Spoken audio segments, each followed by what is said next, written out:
Lakshmi please, మీతో మాట్లాడడానికి ఏమీ లేదు. నన్ను వెళ్ళనివ్వండి.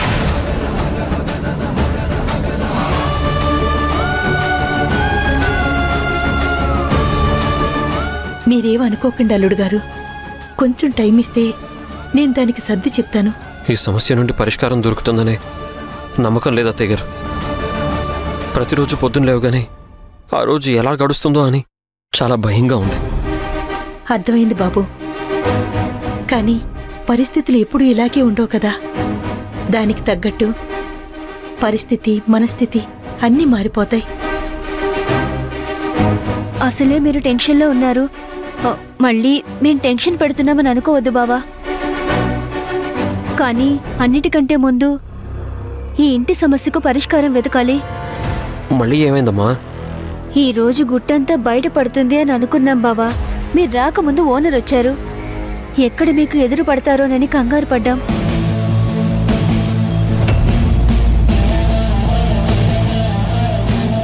తర్వాత ఎలాగోలా మేనేజ్ చేసేసాం.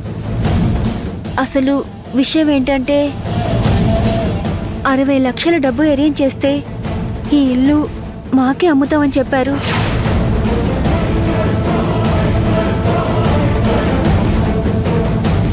ఆ, 60 లక్షల? ఇప్పటికిప్పుడు అంత డబ్బు ఎలా తీసుకొస్తారు? ఇప్పుడు కనుక తీసుకురాకపోతే ఇల్లు వేరే వాళ్ళకి వెళ్ళిపోతుంది. ఇది కనుక మా ఇంట్లో వాళ్ళకి తెలిస్తే ఇక అంతే, నా ప్రాణాలు తోడేస్తారు.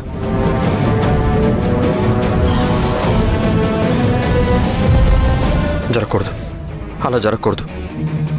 ఏదో ఒకటి చేసి ఈ ఇంటిని కాపాడుకోవాలి.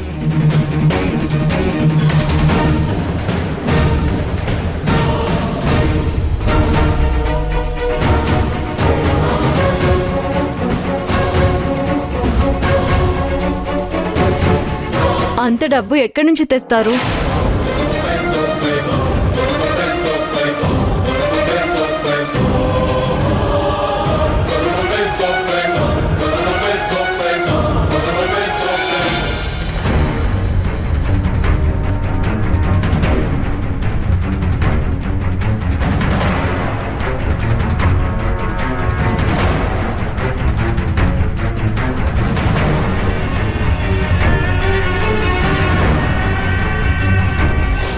ఎప్పుడూ ఏం రెస్ట్ తీసుకుంటాం? ఎలాగో ఇంట్లో ఎవరూ లేరు కాబట్టి టీవీ ఆన్ చేసి మంచి సినిమా చూసి ఎంజాయ్ చేయాలి.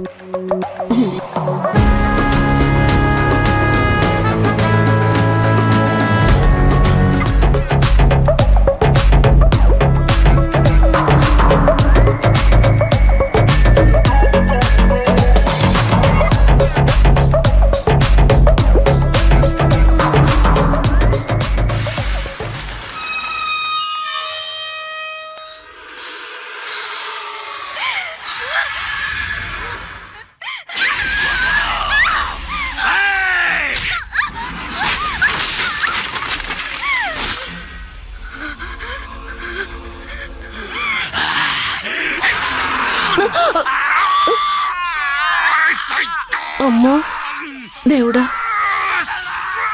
ఈ ఇంట్లో నేను తప్ప ఇంకెవ్వరూ లేరు.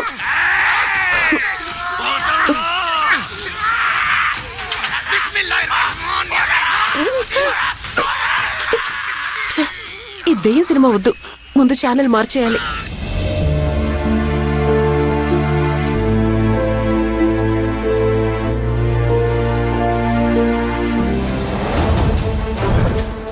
అమ్మడానికి మా దగ్గర బంగారం కూడా లేదు. కిడ్నీలు మాత్రమే ఉన్నాయి. అవి అమ్ముకుంటారా? అక్క,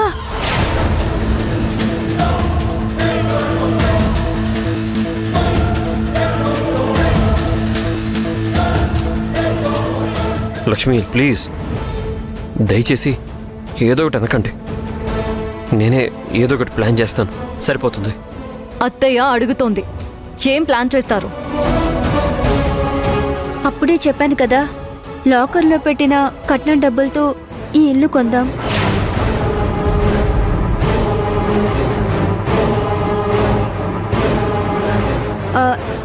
తర్వాత డబ్బంతా తెచ్చి మళ్ళీ ఆ బంగారు నగలు తీసి లాకర్లో ఉంచుదాం.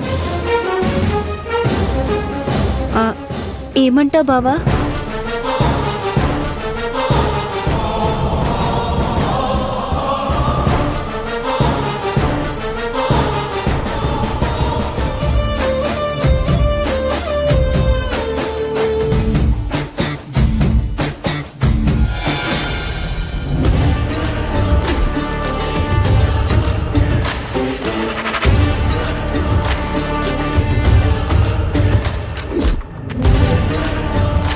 మీకెంత చెప్పినా బుద్ధి రాదా?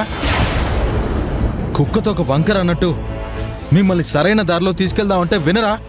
ఈయన కోపం పౌరుషం అన్నీ మా మీదేంటో, కొట్టిన వాళ్ళని వదిలేసి. ఇక్కడ పని చేయడానికి వచ్చారా లేదంటే గుంపుగా చేరి కబుర్లు చెప్పుకోవడానికి వచ్చారా? అందరూ కలిసి ఏం చేస్తున్నారు ఇక్కడ?